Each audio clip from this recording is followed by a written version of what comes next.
Hey everybody, this is Phil Bell from All Things Trains. It's Christmas time, and that is my favorite time of year. And not just because when I was a kid, I would get most of my trains at Christmas. It's because Christmas and trains just go together. So, I'm going to show you how to set up your train around the Christmas tree and the do's and don'ts along the way. So, get your chestnuts roasting on that open fire, get your trains out, get ready, and let's get started. So the first thing I like to do is survey the area to plan. Now, if we were going to build a real model train layout, we would start with a track plan. And I don't have a track plan today simply because I know what I'm going to do, which is have this tree right in the center of an oval with a spur line off to the side. Now, the reason you have to plan is because you've got to think about the angles and what is going to be around your train. Now, I'm lucky. On this side, we've got the television and the entertainment system, and where I'm going to set this up will more than likely give me enough space so that as the trains go around the track, they won't run into the entertainment system. On the other side, though, we've got the fireplace, and right there, my spur line is going to go right next to the fireplace, so I'm going to have to make sure that as I set that up, we have enough clearance for the train to go by. After you do that, the other important thing is to get your implements out. This right here is the power pack, the Rail Power 1270 from the Model Rectifier Corporation of Edison, New Jersey. Now, I'm old school. I've been using MRC's power packs for years. This is a very good one. Quite frankly, it doesn't really matter what power pack you have as long as all of the important parts, which are the cabling and the plug, are in good shape. Because after all, what this does is converts that 110 volt AC that comes out of the wall into 12 volts of DC that powers your trains. So make sure that's in good shape. There's no exposed wires or anything like that, because the one thing you've got to worry about, A, will there be any kind of sparking or anything like that? If there is, it could potentially catch your tree on fire, and you certainly don't want that. The other thing that you have to worry about is to make sure it works, because the last thing you want to do is set up your trains and not have them work. As somebody who's done that and been laughed at for years, you don't want that to happen to you.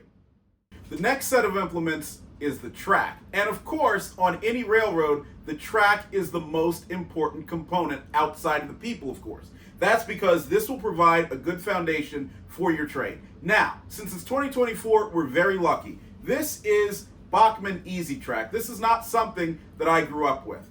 And when I was growing up, we would put the track directly on the tree skirt or on the carpet, and the result would be a lot of those fibers getting into the mechanism of the locomotives and causing trouble. So you'd have to disassemble things and fix it. This solves that problem because it includes a road bed right here with the track. Now, the bad news, thanks to all the inflation that's gone on for the past few years, this track is now very expensive. So if you are a rail enthusiast and you're an HO scale model railroader, I recommend that you go to a train show and find some of this track. If you see it, go ahead and buy some, even if you don't need it now.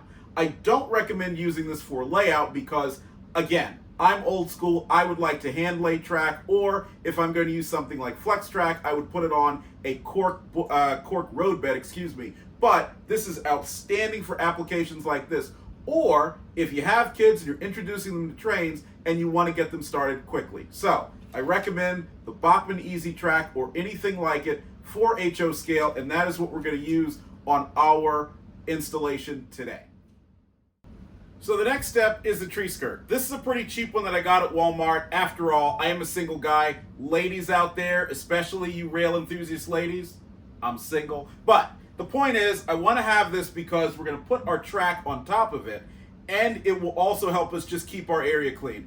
After all, since we're going to have a working model railroad going around under the tree, we want to minimize as much as we can anything that's going to be on the ground or otherwise it could potentially cause trouble. The other benefit to the tree skirt is because this is white, it's going to help us see everything that's around, especially because you're going to have things to be very dim because you like to see the Christmas tree lights and whatnot. So this is something I recommend. We'll go ahead and put it down and you'll see where I'm going with that.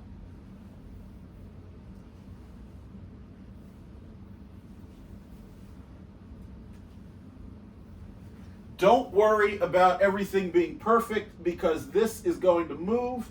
And remember, the main thing is to make sure you get your track on top of it. So if it looks a little strange now, that's okay. It's going to be much better later. Once you have your tree skirt down, it's time to start building the track. The most important thing to remember while you're doing this is to put this one, which is where the power is going to be plugged in from your power pack, as close to the power source as possible. Now, my power source is just out of view to my left, or your right. But anyway, you get the idea, it's over there. So I'm going to have my power pack over there when everything's installed. So I want this track, which is where the power is plugged in, to be as close to that as possible. Obviously, because we want to make sure that we don't have a lot of trouble in terms of getting the cord plugged in, since that is critically important. The other thing you want to make sure to do is arrange your skirt in a way that you'll be able to move the tree into it, because as you notice, we're going to put the track down first, and then we're going to move the tree over. And I'm doing that partly because obviously I want to show you what I'm doing, but secondly, because it'll be much easier to build the train around the tree if you're able to do it before the tree is there and put the tree in the middle, because there's so much that's going to be hard for you to see whether you're young or old. So I'll get started putting these tracks together and we'll go on to the next step. Now, another cool part about the Easy Track is it makes it a lot easier to see things as you're putting it together. You have two sets of clips, these here, which connect the roadbed, and also these, which connect the tracks. And for lack of a better term, those are what I would call fish plates, because that's the closest thing they're analogous to on the real railroad. So all you have to do is plug it in like that and snap it together, and boom, you've got your track set and connected. Make sure as you do that you have as close to an unbroken way across these rails, because remember, not only are the rails going to keep the train on the track, that's what they run on, but this is also going to conduct the power that you need for the train to run. And if you run into trouble where the train has stopped for some reason, there is a very good chance that it's because this power is not flowing properly. The other thing to remember, as I said, since this is the running surface for the train right on these two rails, just like the real thing, we've got to make sure these joints are as smooth as possible, because all of your equipment, no matter how good it is, will pick those joints, and just like on the real railroad, can come off the track if things don't go well. Here's our oval. This only took me about 12 to 15 minutes to do, and I did it just by snapping the track segments together, and you have everything going all the way around. Very easy.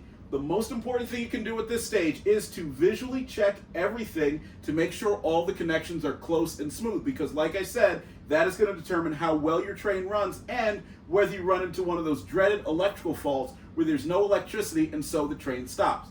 The other thing I want to point out is, of course, we have our spur line that goes off to the side. Why do we have a spur line? Most people will simply do a circle all the way around the tree. Here at All Things Trains, though, we don't want one train, we want two. So I set up the spur over there so we can park a second train and have it there until we're ready to use it. Now, if we were going to do this on a real layout, we would actually have to wire this up so that the train on the spur track was not receiving power when we don't want to use it. But because this is a simple installation, we're not going to do that. However, when I get around to building an actual layout, I will show you how to do that, because it can get quite complex, but it is very easy to learn. So for now, I'm going to go ahead and make some checks, make sure everything looks good, and then the next thing we'll do is test this out with an actual train. So another big change from when I was a kid is how you connect your power pack to the track. Now, back in those days, we actually had to pull off the end of the wire that came from the power pack, this cable here, and then put it into these screws that went around a little piece on one of the power connector tracks. Thankfully, that's over, although if you've got some older equipment, you might still have to do that. All we have to do now, though, is actually take this, which is here, and you can see this is where the power comes through, and put it right over there, and plug it in, and then voila, you're connected. So obviously the way you're going to test this is we're going to put a train on it and turn it on, but it is very easy. Don't let this be something as simple as it is that keeps you from getting your trains running. All right, so I made some changes here. First of all, I made a mistake that I told you not to make.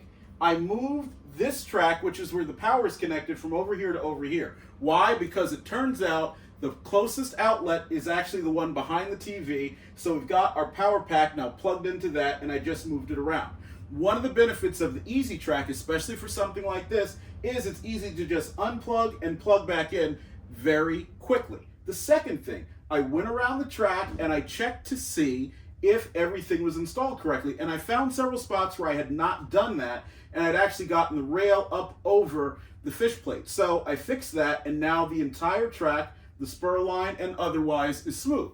So let's do a test. I got a couple of Atlas FP7s here, painted for the Baltimore and Ohio. Quite frankly, this is very, very unrealistic, so don't kill me, those of you who are out there. We know the Baltimore and Ohio did not have FP7s, and if they did, they would not have given them all the same numbers, which is what happened here. Plus, they were not drawbar equipped. That was something that only happened with the FT and the FS.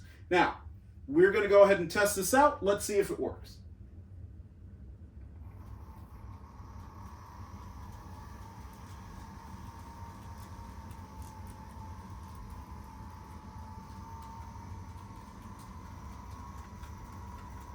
And I do recommend low speed. First of all, that gives people the opportunity to see it and kind of be mesmerized by what you did. Second, let's remember, these are 1/87th the size of the real thing. Therefore, you're not going to have the speed that looks like you're going 90 miles per hour, especially because most of the time, at least in this instance, you did not. So be careful with that. The second thing I want you to also pay attention to is the quality of the track. One of the things that we're going to do during the Christmas season while these trains are out here is actually clean the track, because that's something that hasn't happened in a while. So when we do that, and we're just going to get some solution, and I'll do a future video to show that, it will improve electrical connectivity, because a lot of the gunk and whatnot that accumulates there and the dust and so on will be wiped away. But we can see that our oval is in good shape, our engines are staying on the track, and therefore we have got a model railroad that works, even if it's a small one. So the next step here